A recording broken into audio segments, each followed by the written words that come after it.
A happy moment between a mother and her baby, one that had eluded them for weeks now. Hadiza, 19, with a 5-month-old daughter, awaited this happy day after she was left to survive on her own on the streets of Kumasi. Her 21-year-old boyfriend, who promised to cater for her, left mother and child to her fate, compelling her to nearly abandon her child after life became unbearable. But she now beams with smiles following the benevolent intervention by the Kumasi units of the multimedia group and other philanthropists.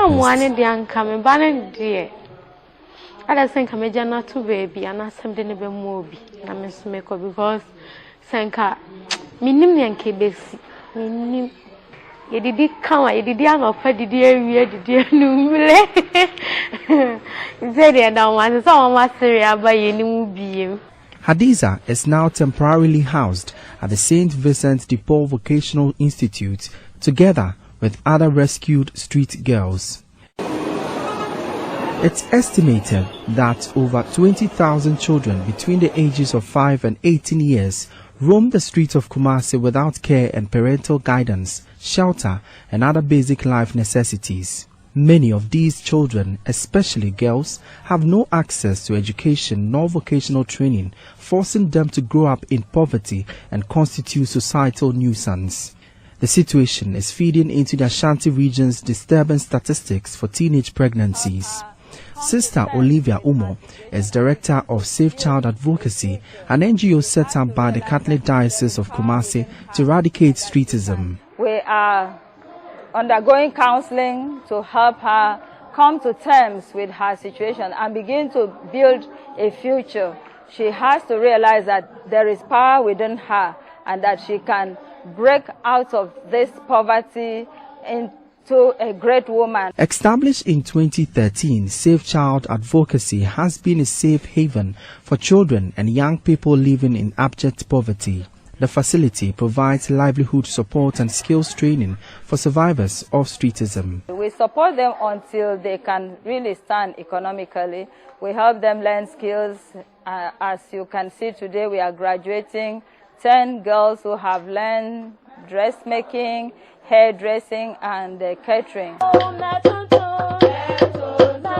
A cheerful moment as 10 girls of Safe Child Advocacy graduate from a 2-year vocational training in dressmaking and fashion design. With their well-wishers and family gathered at the ceremony, these young girls are fulfilled and ready to impact the world with their skills. With her phone capturing the beautiful memories of these graduates, Hadiza hopes to also graduate in the hairdressing vocation. Popcorn nejumana na kama baha say no maba besua etibon nso aka ho because me amu minimbo kakra sinka me besua ka ho wa ha say na me pon me ho de na che say me bie me shop. As a haven, the training center is facilitating the elimination of teenage pregnancy in the area.